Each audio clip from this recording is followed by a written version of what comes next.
Hey, what's up everyone? This is Matthew Mayer. So if you watched my previous video, I described all the gear that I'm going to be bringing with me on my through hike of the Appalachian Trail.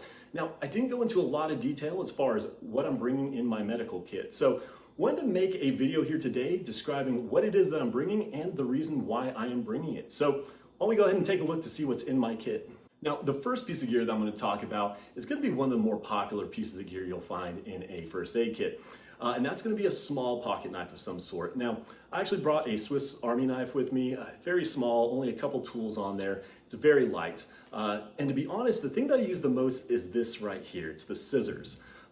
Really with any sort of knife, when you're backpacking, you're almost never going to use it. And so, leave that big bulky knife at home. The other thing I really enjoy about this knife is that it does have some tweezers integrated in the knife.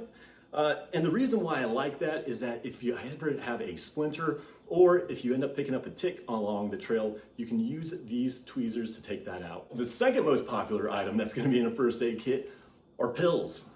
So this here is ibuprofen, vitamin I, as a lot of folks end up calling it on the trail. But you can bring aspirin or anything else. Some of the other pills that a lot of people recommend would be Imodium. And obviously that's going to be used if you have any sort of stomach issues while you're on the trail. It's going to save you for hopefully enough time to get off trail. And then also Benadryl. So the nice thing about Benadryl is that it kind of serves two purposes. One would be if you're having some sort of allergic reaction, it's wonderful for that. But then also if you're having a hard time sleeping, you take a couple Benadryl and you'll be out like a light. So one of the things that's probably on the heavier side, but I do think is really worth it to bring, is going to be some Neosporin, some sort of antibacterial ointment. And the reasoning for that is if you do end up with some sort of laceration or cut that's more than just superficial or on the top part of the skin, I think it's good to be able to kind of clean that out and put some antibacterial ointment on it. That way you don't end up with some sort of infection. In a similar fashion to the Neosporin, I do bring in a little packet, just some antibacterial wipes as well as a couple Band-Aids.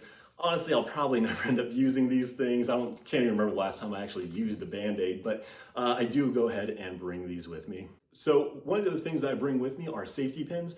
And these things can have 101 uses, but they really are so light, there's no reason not to bring them in your kit. So you can use them to lance a blister or to, maybe even if you need to, use some fabric to make a sling of some sort. Now there's two pieces of gear that I actually bring more so as a backup and less a first aid. And that's a replacement or a backup for my water filter and also for fire. Now, as far as a water filter goes, you can end up freezing those things. And if you do that, they're basically worthless. Or you can just simply lose it on the trail. And so if that ever happens, I always bring the Aqua portable tablets with me.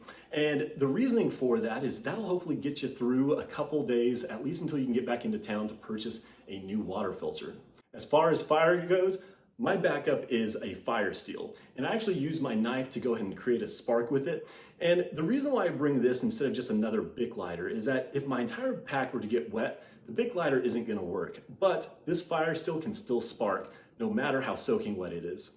So as far as first aid for my gear goes, I do bring a patch kit with me, and this is going to fix any holes I might get in my sleeping pad. So if in the middle of the night it goes flat because there's a hole or a thorn or something in it, I can use this patch repair kit to fix it on up. Now, if I have any sort of rips or tears in any of my other gear, such as my tent or my puffy jacket, I can use this here. This is called tenacious tape, and this stuff is absolutely wonderful. About a year ago, I ended up getting a little rip in my puffy coat. I threw a little bit of tenacious tape on it, and it's been working fine ever since. All right, so as far as gear that is not first aid, but is in my first aid pack, this item here, this is an extra smart water bottle cap. And it is just terrible if you're ever on the trail and you end up losing the cap to your bottle and not having a replacement one. So I always keep one in here. That way you actually have a workable bottle if you do lose the cap. Another thing that is not necessarily first aid, but I keep in my first aid kit are toenail clippers. And the reason for that is if you are on a 6-month-long hike, your nails are still going to be growing. And so it's going to be nice to be able to actually clip those things whenever you need to. This next item is not technically in my first aid kit. However, I do consider it a first aid item. And what that is Leuko tape. Now, I actually take the tape and I wrap it around my trekking pole. And that just makes it so it's a little easier to access. With the pole itself, you actually have a little bit more leverage to take the tape off. But this stuff is wonderful. If you start getting any sort of blister, any hot spots, you can put this Leuko tape on that section of your foot or the skin itself. and it is just going to make it so much easier to walk, a lot less pain as far as any sort of blisters or hot spots goes. Now, obviously, there's a ton of other things that you could bring with you in your first aid kit, and sometimes you don't even know where to begin. And so one of my recommendations for those that are willing to make their own first aid kit is to start with a pre-made pack, something like this that you would find at any outfitter.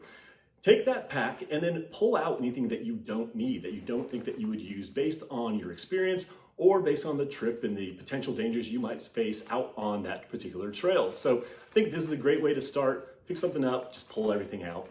All right, well, that pretty much wraps it up. So if you have any sort of questions or comments or suggestions on things that I should add or remove, please add it to the comments section below.